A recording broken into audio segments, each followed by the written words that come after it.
All right, one more time. Thank you, thank you, thank you.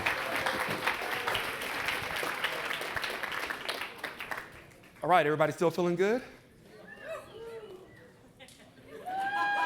Okay. I was like, no words needed, just look at my face. So we have another panel, and then we're gonna have a break, but let's get through this one. I know it's okay. If you have a bio break and you need to go, please do that. Just be mindful. Let's not try to slam the doors on the way out. I wanna give a lot of respect to the people on stage, being transparent, sharing their stories, so let's just be courteous. So we have our next panel, and we're really excited about this one because it's all about the creator economy and the business of being active. Oh, just kidding, you didn't see that. So right now, when we talk about the creator economy and the business of being active, with more than 300 million creators across the world, an estimated 100 billion in market valuation, the creator economy continues to reach new heights. Its expansion has touched nearly every industry, including ours.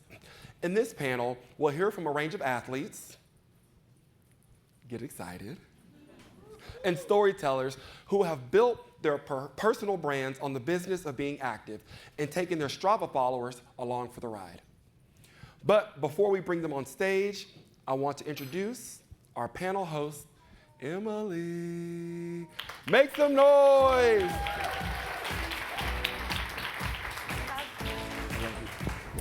Thank you. What's up, what's up, what's up? Hey everybody, how are we doing? All right, if you can hear me, clap once. If you can hear me, clap twice. If you can hear me, clap 3 times. All right, so I was actually a camp counselor for like a very long amount of time. And that was something I used to have to do in front of like hundreds of children to get them to come back to me. So are we here, we're awake, we're okay? Awesome. Well, I'm so excited to be here today. My name is Emily Abadi. I am the host of a wellness-focused podcast called Hurdle, where I chat with everyone from elite athletes, and I'm gonna not name all of you that are in this room because it blows my mind that so many of you are here. God, Lexi DuPont, front row, Alexi Pappas has been on the show, Kate Courtney has been on the show, Knox Robinson has been on the show. Oh my God, so many of you in the, Sally McRae on the show, Hillary Allen on the show. I'm very lucky to do what I do. Everyone from elite athletes to industry experts about their highest highs and toughest moments, and I'm so elated and grateful. Thank you to Strava for having me to host this panel here today on the creator economy. So I am going to welcome up to the stage my lovely panelists. First and foremost, we've got Hella Sidibe. Please join me.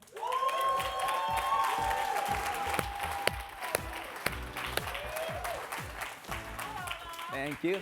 Next up, Kate Courtney.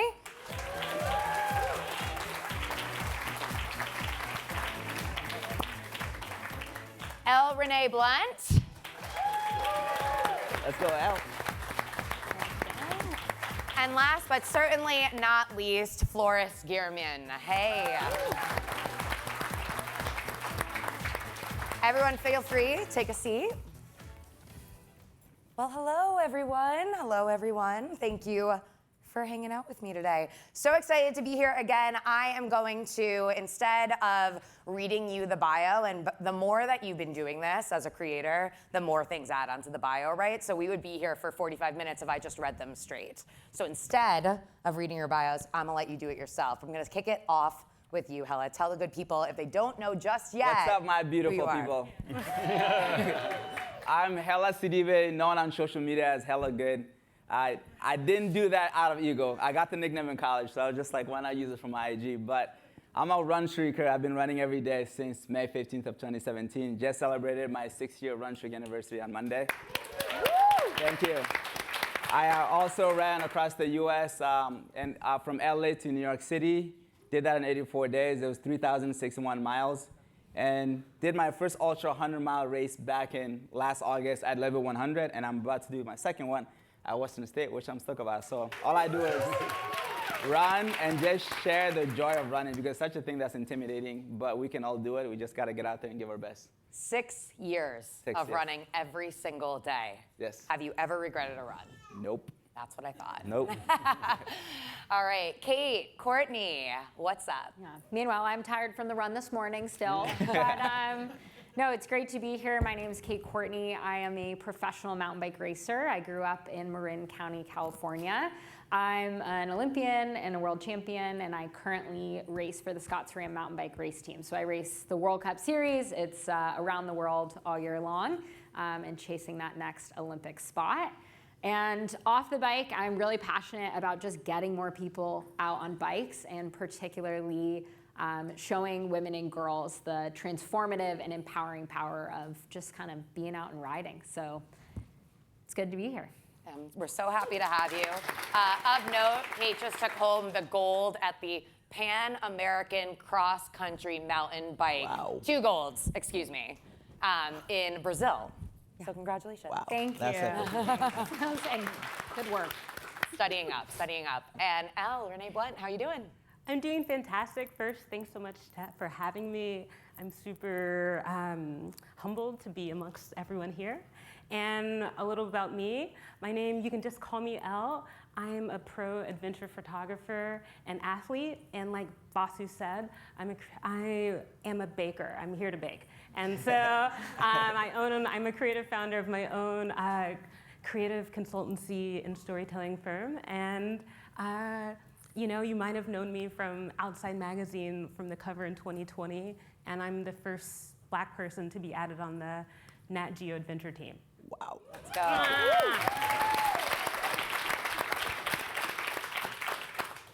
Floris. Yes. Hi. Hello everyone. I'm Floris Geerman, originally from the Netherlands and moved to LA in early 2000s.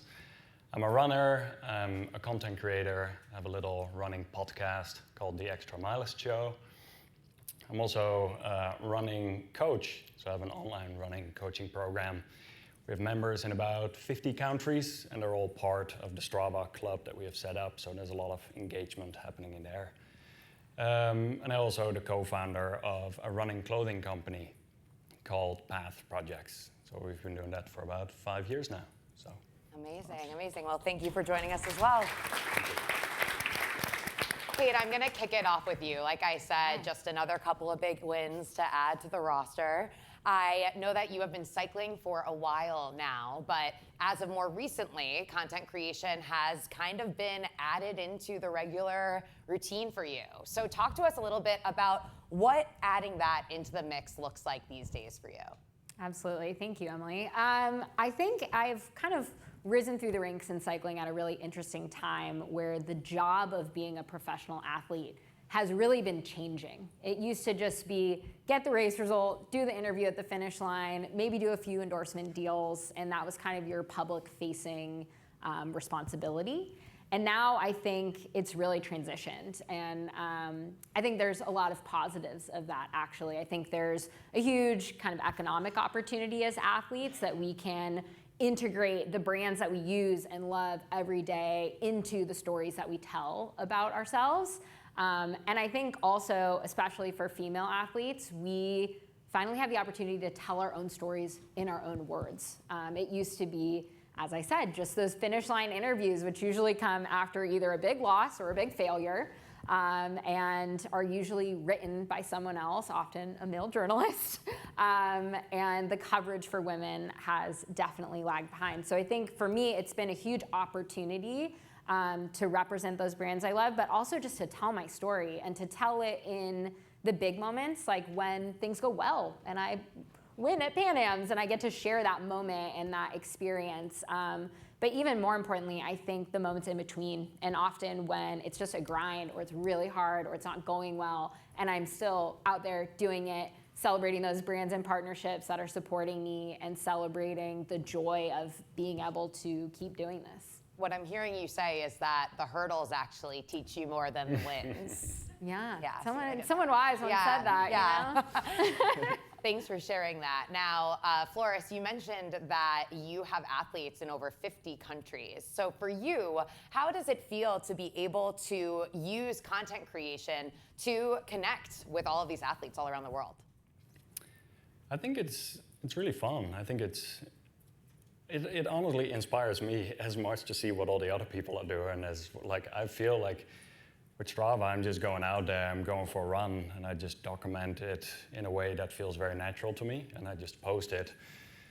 and then actually seeing what other people are doing. Very often I log in like in the weekends and some of the time zones are already ahead of us and some of the people have already like ran 10 miles, 20 miles.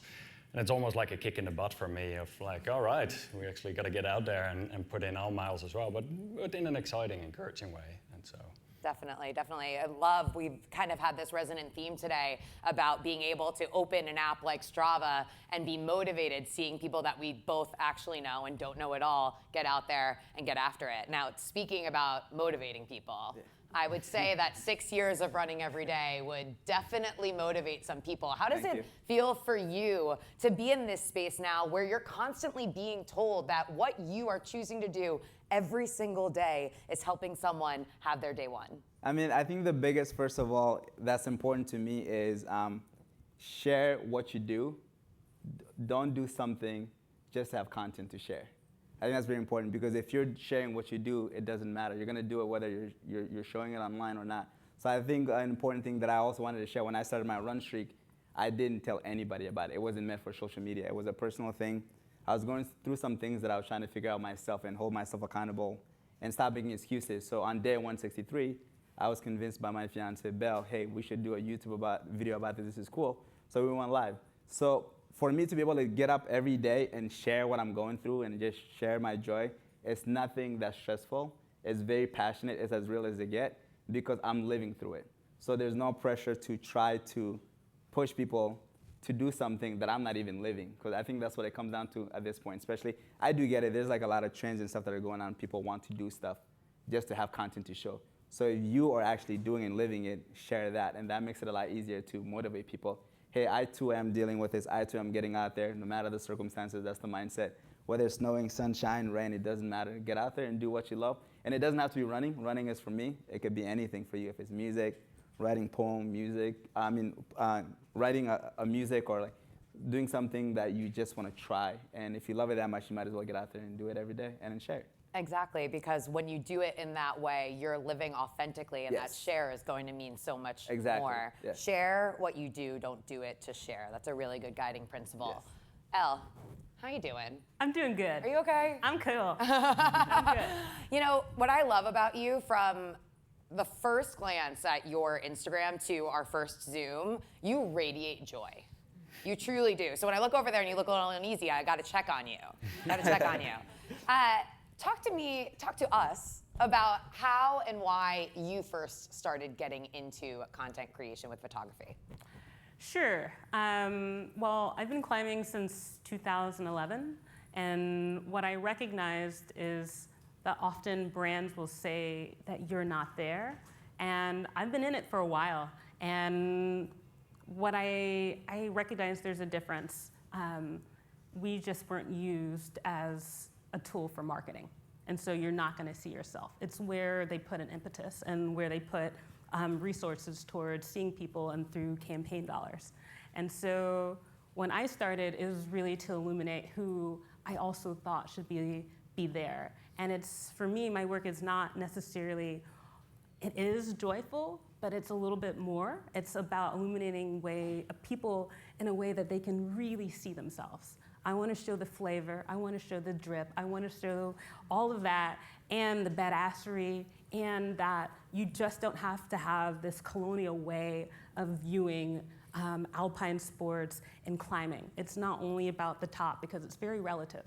For a lot of people, that win may just be getting outside, and especially outside in a place they've never been historically been able to feel comfortable for generations. And so I think there's a lot of power in that. And so yeah, it's about the journey, but it's also showing that I can see myself and just not in this way that, and it was truly missing when I started in working commercially in 2018.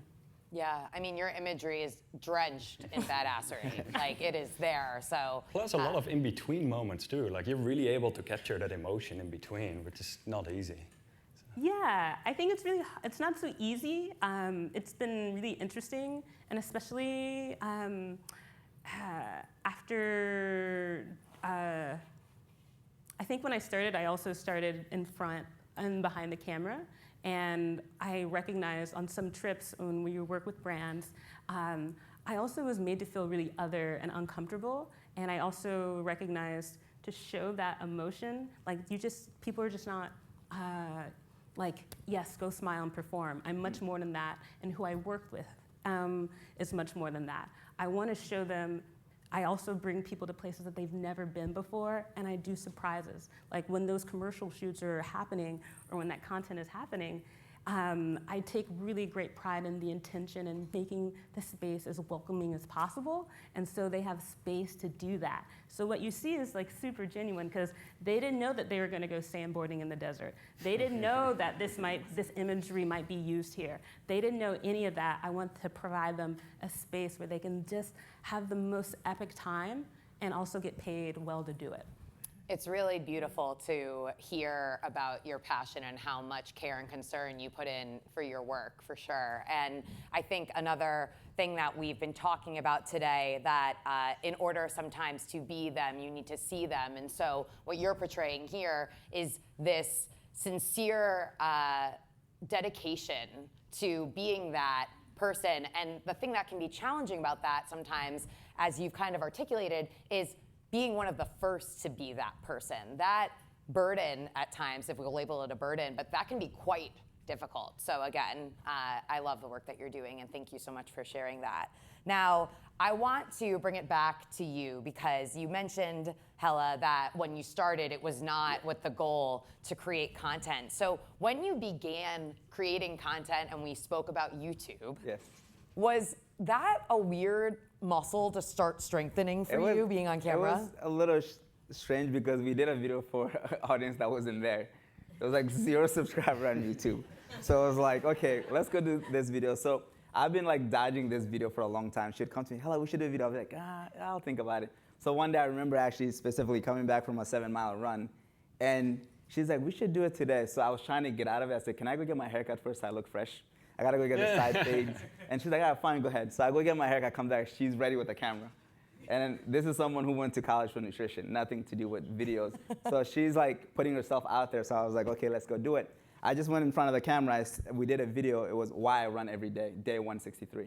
So I went into detail. It was an 11-minute video. And I said I just needed to change my life and stop making excuses. And some of the excuses I was making in life were super valid. But I want to stop pointing fingers and then face myself and then challenge myself. So when we post this video with 0 audience, you're really like, I don't know if anyone will watch, but I'm just gonna put out there, maybe one person would.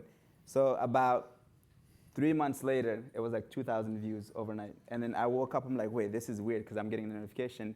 And we were both shocked. And then the second time, it was 20,000, and then it goes viral. And then there's a bunch of questions coming in. Are you doing the run? Can you update us? And then people are shooting me message on Instagram now. So it made us the content creator that we are today. So being in front of the camera was interesting, because now I'm being vulnerable to people, sharing everything that I'm going through, some personal stuff that got me to be running. And I just went out there and said it, and it was so freeing, because sometimes we hold things deep, bottle it in, and it's not really good for you. So the fact that I went to talk to people that weren't there, ended up being an audience, it felt really good. And eventually now I love the camera. I love sharing my journey. I love sharing the joy, because I want people to feel good. I want people to be happy, because the way it makes me feel, I feel bad that people are missing that. And we can all get to that. And I try to live by that every day. 6 years in, it feels good now. It feels good. It doesn't feel like it's been 6 years. That's how quick it is. You know, the cliche is like, if you're having fun with it, time flies by. It has really flown by. And I love what you said about that day one, because I think a lot of the time we ask people about their success, but we don't dial it back and talk about the beginning. Yes. And so to then spin this over to Flores, you too growing a big YouTube community and have so many followers over on Strava as well. Talk to us a little bit about what your day one was like when you started creating content. I was literally having a conversation over lunch about watching one of my first interviews that was about 10 years ago, and I absolutely cringe. And I was kind of in a similar way. That I was like, well, I was so nervous for the first interview that it was with Dr. Phil Maffetone, someone about low heart rate training. And I'd been following his work, read his books. And I had prepared a bunch of questions. All I could do was ask the question and then be like, all right, handing it over to you, and I can't even hear what you're saying. I was already thinking about the next question to ask. And then in hindsight, looking back at it, and he was very relaxed in the conversation, but afterwards I was beating myself up, or like, oh, this was not good, that was not good. But now the video has got like 188,000 views, and people said they found it helpful. And so I think don't judge yourself so much in the early stages of content creation. Just put yourself out there. It's going to take a while before you find your voice, what feels natural. I've created some video pieces that I'm proud of, and many of them that I'm also like, I was still searching. And so over time, I think it becomes more and more natural to kind of find what feels right. And yeah, it's funny actually. I want to add on to that. The ones that you spend hours, I don't do it, Bill. She edits it, so I can't take credit. But the times that she spent hours on, or not the one that goes viral. The ones that we're like, oh, this stinks, but I gotta upload it, and it goes viral. Yeah. That's how it happens, right? So that tells you a lot, like what you just said. Don't stress out about what you have. Whatever you have, I guess, put it up. Yep. Well, it seems like I think that comes back to the authenticity you were talking about, where oftentimes I think about it as content curation more than creation. It's like curating the story that we're telling about ourselves or about our community or about our sport.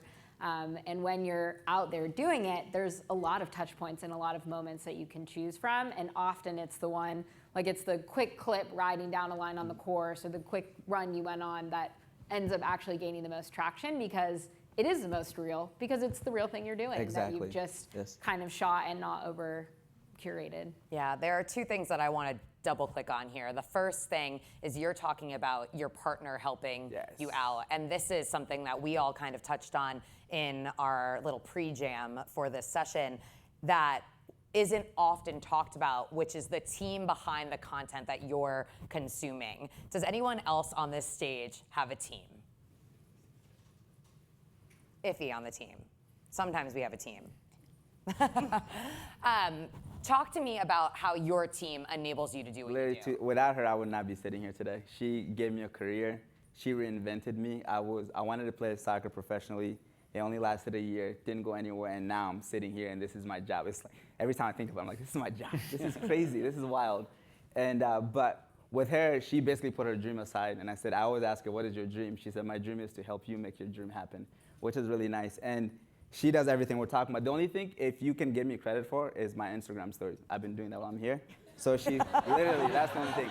And even with that, I'm like, I sent her a video clip of the screen recording of how I did it, so she can check my spelling mistake. English is my third language. I don't know, I went to college, yes, I got a college degree, but still, I still struggle with these things. So even though I'm doing it by myself, she's still helping. She shoots every Instagram video you guys see, it's her. Every Instagram picture is her. And it's all when I'm in a live run, so she tracks me. I wear 4 watches, so I'm easy to be tracked. So she finds me. And every YouTube video from day one, no one has done anything. It's all been her. Every TikTok video, I don't even know how to edit on TikTok. It's all her. So I want to be transparent about that. So that makes my life easy. And with the TransCon, imagine driving 3,000 miles at 5 miles an hour. That's what she did for me, running across America. And with doing that, she is feeding me. She's directing where I got to turn and go. And then she's taking content. And she got to figure out where we're sleeping that night. So it's a team. And I get the easier end, even though running is physically demanding and mentally at time, but it's the easiest thing of what we do. So she's able to use my story and show it visually to people what I'm doing. So shout out to her. Yeah. Shout out to her. Yeah.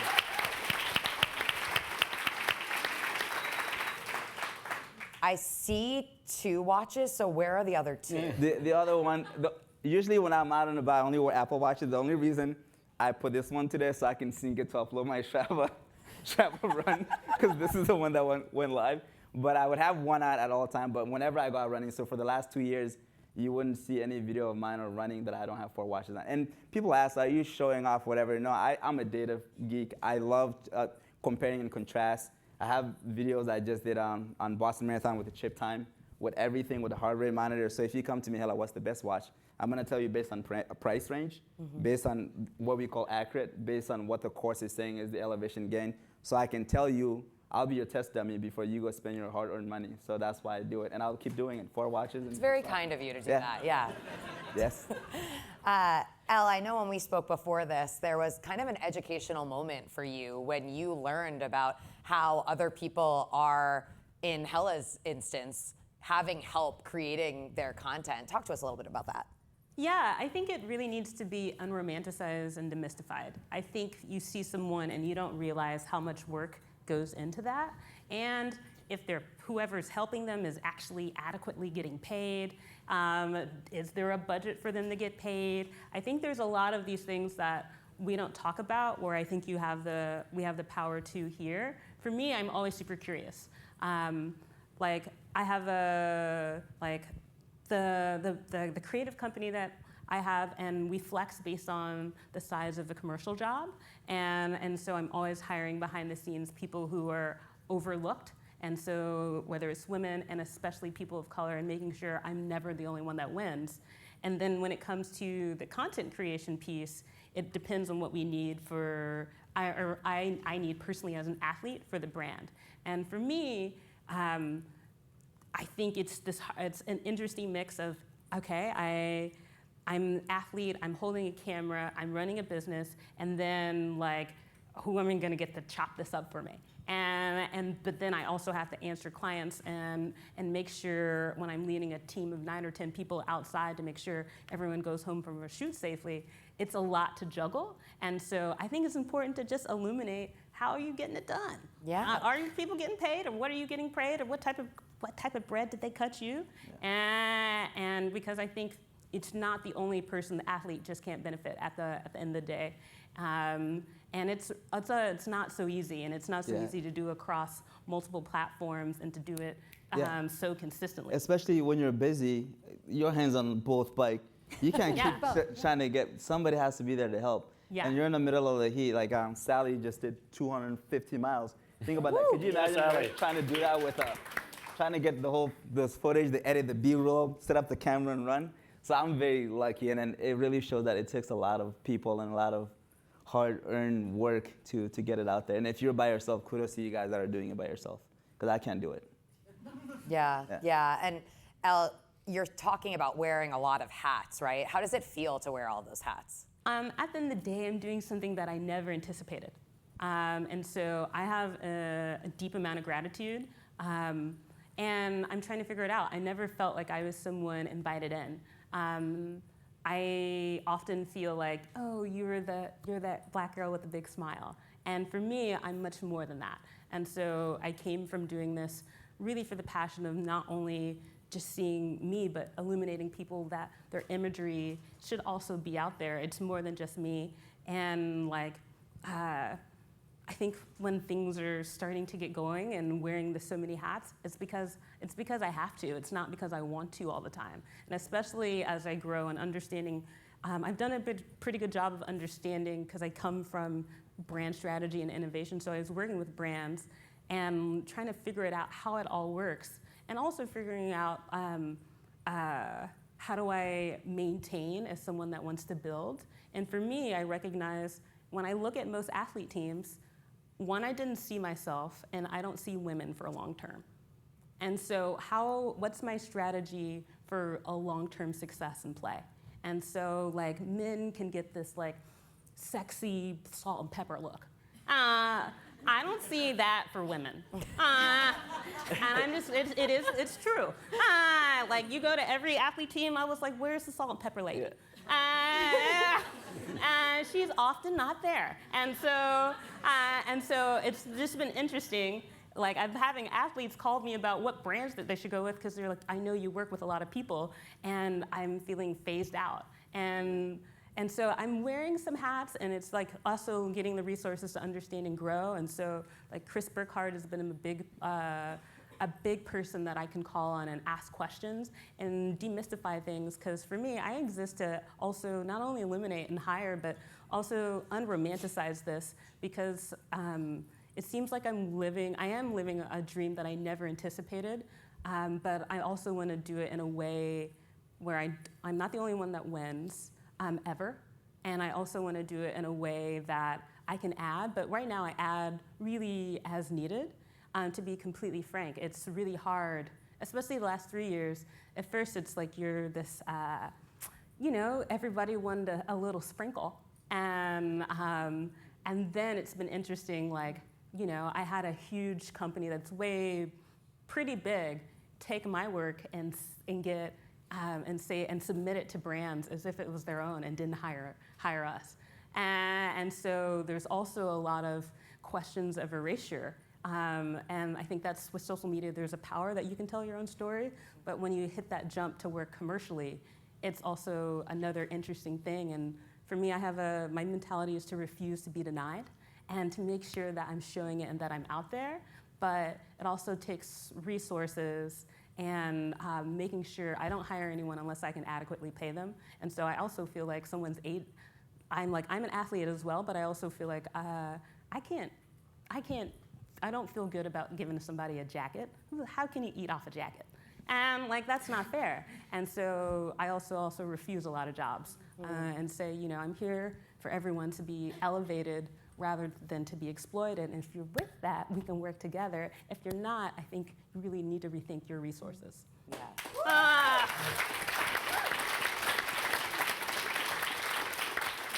You're talking so beautifully about owning your value, and also in owning your value, you're simultaneously aiming to lift others up, knowing that your tide is rising together. And I think that's a really, really commendable quality that you have.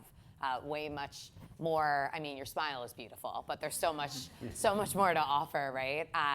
And you've also learned how to kind of monetize your skill set, right? And doing the things that you both at times enjoy, and then maybe others not so much. Speaking of monetizing your skill set, Kate, talk to us a little bit about what content creation looks like for you in that aspect, right? Because again, you race bikes, but you're also creating content, and you have quite the large Instagram following. So talk to us a little bit about what monetizing your skill set beyond riding the bike looks like. Yeah, first of all, Elle, I love what you just said, especially about women. I think we're always looking to get more content creators that are women and to work with women on shoots and video projects, especially in mountain biking. That's something I've had to seek out more than has been kind of built in to begin with. But I think you also mentioned something about acknowledging that it is an economy. Like there's an economic underpinning of what we're doing that allows me to do what I love to do as my job, which is really cool. I get paid to race my bike, but it's based on an economy. And I think it's really important to value the skill sets and to understand the kind of reciprocity within that, if someone's taking really beautiful imagery for you and a brand is using that to market a product, there's kind of a bigger picture of how that works in a monetization way. For me, it's a little bit different. I don't do content creation as my primary job. I would say my primary work, what my salary is tied to, is trying to be the best mountain biker that I can be, which is really where my heart is in it. But I think of content creation and sharing on platforms like Instagram and Strava as a way to document that primary work. So for me, it's kind of the secondary work, I would say, but the two certainly fuel each other. And I would say, I mentioned earlier that it used to be just those finish line interviews. That was your opportunity to connect with people. And I think that's, not the depth of the story that we want to tell about sports. That's not really where the magic is. The magic is in that striving and that long-term pursuit. And I think that can be a really powerful story to tell and allows me to add value to brands, not just when I'm standing on the top of the podium, which in World Cup racing is very rare. A lot of things have to go well for that to happen. But even on the bad days, showing people this is what it's like to encounter a challenge or an obstacle or to put your whole self into something and fail, and what do you do then? That's a story that I think I personally feel is important to tell, but I also think adds a lot of value to those brands because that's what people are dealing with in their everyday lives. It's not always the day that it all works out and you're on top of that podium. And there's certainly a fair amount of difficulty that comes with being that vulnerable with so many people. Do you remember when you got to be a little bit more okay with talking about coming up short and what that looked like for you? A really good question. I think it's been a process, and I certainly, I've been racing professionally for 10 years. I think Instagram came out in 2010, so it's kind of been during that period that we're all learning how to interact with these types of platforms and what to share, what not to share, what's important to share that could help people, and what I need to protect myself. But I think for me, certainly the Olympics was a big shifting moment for me. I came up certainly very short of my goal and didn't have a great race there. And I think the response was one of two things. Either it was people who were like, we're so proud of you for going. And a lot of my family members, of course, just like very excited. And then on the other side, obviously some criticism, comments about what you could do better. And I think I realized that no matter where those comments are coming from, the ones that resonate are the things that I feel are true about myself or that I'm sorting through in my own life, in my story. So if I feel really good about what I'm doing, if I feel I've given my best effort, I really don't care what people say. And it's when you maybe don't have that day, maybe you did come up short, maybe there was a moment where you weren't able to like show up in the best way possible. Social media will certainly like cause you to confront those feelings. But at the end of the day, it's all about what you're doing in real life and the way that you pursue what you want most. Yes, 100%. Really, really beautiful sentiment. And you said a buzzword that I'm gonna send over to Flores, and that is comments. Video comes with a lot of comments. Social media in general, a lot of comments. Talk to us a little bit about your relationship with the comments section. Don't do it. It's funny because generally the comments are positive, but then if you get the one negative, it seems like you spend a lot of time and energy on that, right? And so Sally and I have actually had some conversations about that, and yeah, it's an interesting one. Generally, I think Strava community is very supportive of each other. I think just the part of having athletes that are all just putting themselves out there, like I don't really get negative comments on Strava much. But then go on YouTube, post a photo of, or like a video, and you might say something that might rub someone the wrong way. Like I think, kind of going back to what you're saying, as long as you're putting yourself out there, you have good intentions, you're trying to help people, you're trying to inspire people. Yes, no one is ever gonna all agree with you, or like not everyone is gonna agree with you, but as long as you made a positive impact there, I think you're on the right track. For sure, it's knowing what your intention is, and no one can take that from you in the slightest. And then also having a broader understanding that your goal here is to do good, to be helpful. It's exactly why Hella is wearing 4 watches. This is what we have to do. This is what we have to do. Okay, so let's talk a little bit about what happens when you don't feel like you want to create. You're running every day. Yeah. There are days that you don't want to run, just like there are days that you don't want to create content. It's actually weird because there hasn't been a day in 6 years that I didn't feel like I want to run. and Wow. The reason I share that with you is, you know, the thing is I don't have anyone or a coach, get on the line, do this. Like I sign up for it. So the run streak lasted this long because it's pressure free. I give myself the permission to quit today if it brings me back to the dark days. And I'll be like, get my phone, what's up my beautiful people? I quit running. And I wanted you guys to be the first one to know. And I'll find something. I was talking to Rachel today about cycling a little bit and swimming. There's so Come much, on over. There's so many Running things. is a gateway drug. There's so many okay? things that are out there. So I think giving myself that freedom makes it easy. Yeah, there's days where running is stressful because I'm dealing with an injury. I've run injured many times. And that takes the joy away from running, and I'm annoyed about that, but it's not because of running specifically. On May 17th at 2:50, you said the sentence, I was talking to Rich Roll earlier about cycling. Yeah. Yeah, that's pretty awesome. Yes. And running has brought you there, right? Yes, Rachel is somebody I really look up to. So anything that I have a question about or something like that I know that he does, I go right to him. I text him and be like, hey, Rich, what do you think about this? This is a concern. So he's always there for me, which I'm grateful for. Elle, what do you do on the days that you don't feel like creating? Well, I'm a hustler, so you know the hustle doesn't stop. So I think for me, I recognize that, well, I have Elle the athlete, and I also want to show that I'm out there. I think when you wear the hats of your creative and your athlete, and people like you don't exist, I don't necessarily feel like I have the pressure to post every day.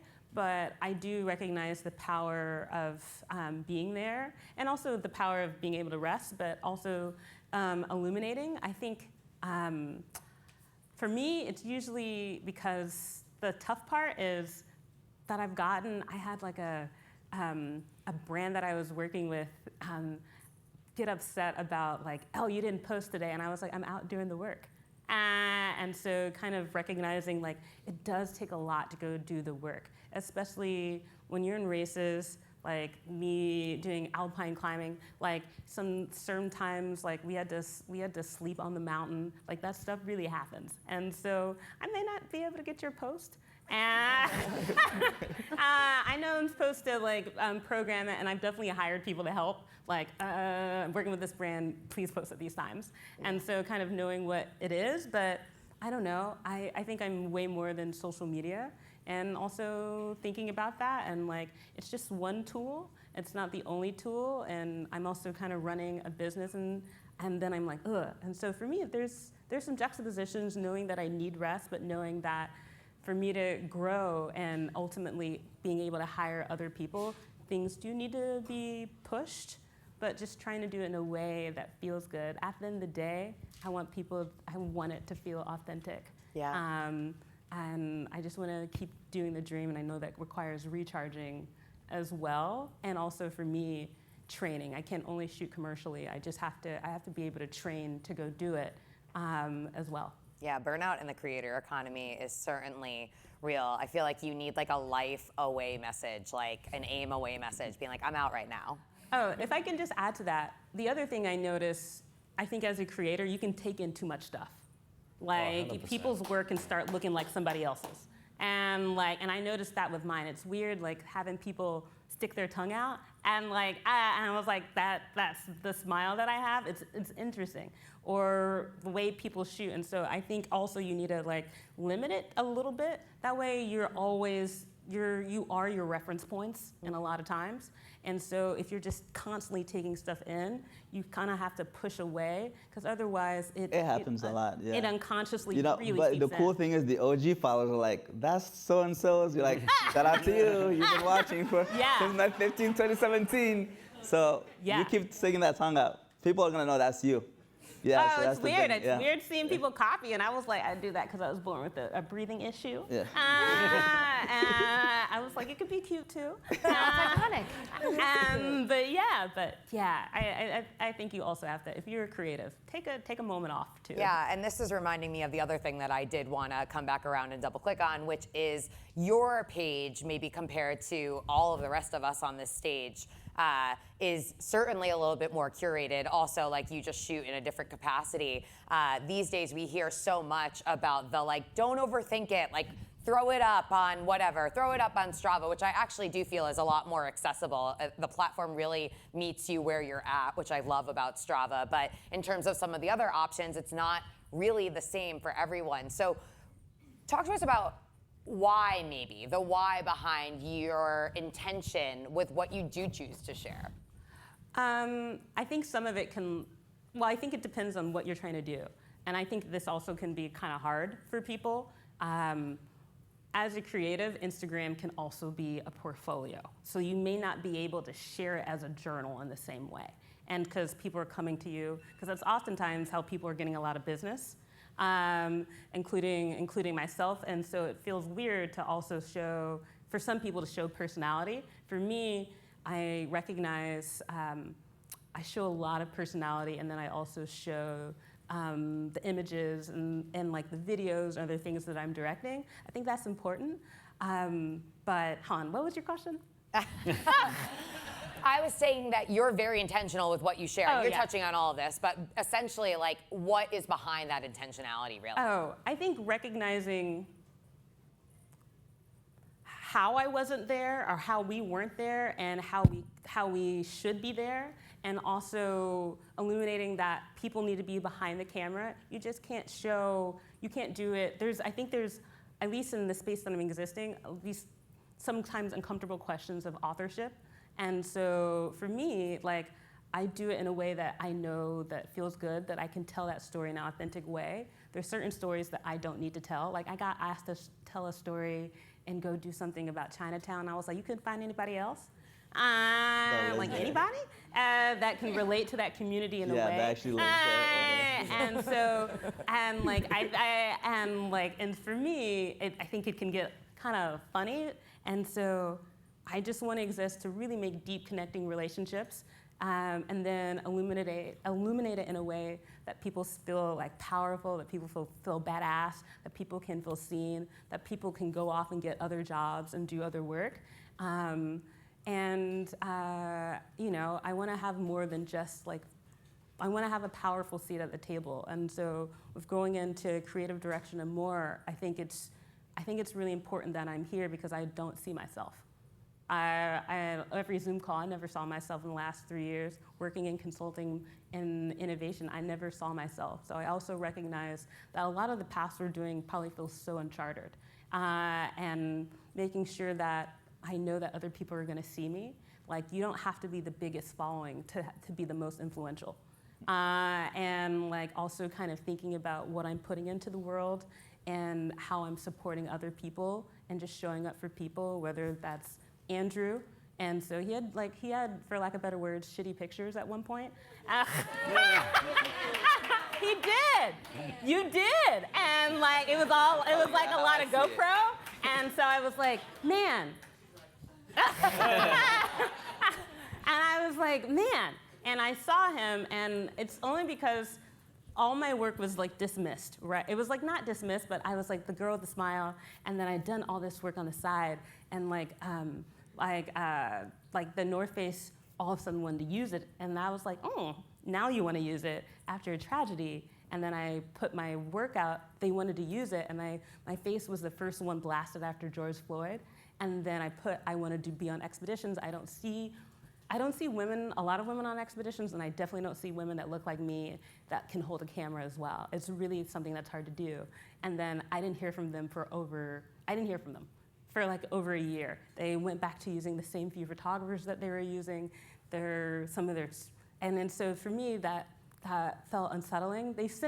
We've done more work together, but it takes a lot of kind of punching up and then making sure I'm showing up for people. And so when I looked at his Instagram, I was like, I want to go and make sure he's illuminated. If I got a cover of a magazine, I don't take anything unless I can, if I'm going to be a flash in the pan, I don't want to be the only one that wins. So if I rise, the people around me rise too. And so he didn't know, but I had pitched it to outside.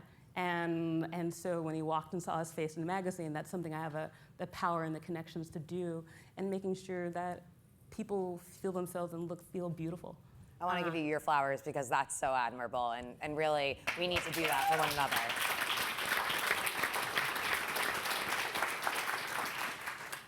We have a minute on the clock. So I'm going to ask one question. I'd love for all of you to answer it. And I do believe that we could have gone on for like another 45 because there are so many valuable insights that all of you have to offer on the creator economy, and I do want to thank you for sharing those insights with us today. If you had an opportunity right now to offer yourself a piece of advice back when you started, what would you have told your younger, early creator self? Hella, tell us. Just close your eyes and take that leap of faith. Because I literally didn't know I would reinvent myself this way, and I had to do that by taking that step that I was afraid of, and next thing you know, my life switched. And one of the things that Bella always said, that's what I call my fiance, like I was holding on to soccer, so sometimes you hold on to this dream so hard and so tight, you don't want to let go. But little do you know, it's preparing you for something even greater. So it's okay to let go, because there's much more out there in the world. So just take that leap of faith. Take the leap of faith. Yes. Kate?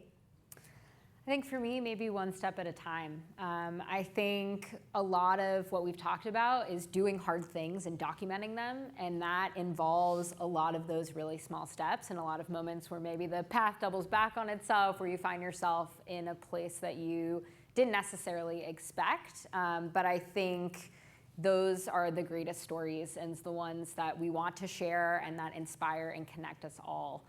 And I think staying true to that step-by-step process of pursuing something big is what drove me in the beginning and still drives me today.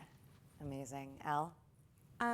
You belong, that you have the ability, even though your window might be shorter, to still take the risk. Take the risk and you belong. Flores? I would say think long term.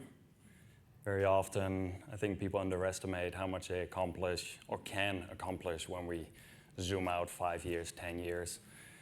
And so I think if you take a longer term approach, a lot of these projects, it kind of it takes off some of the pressure.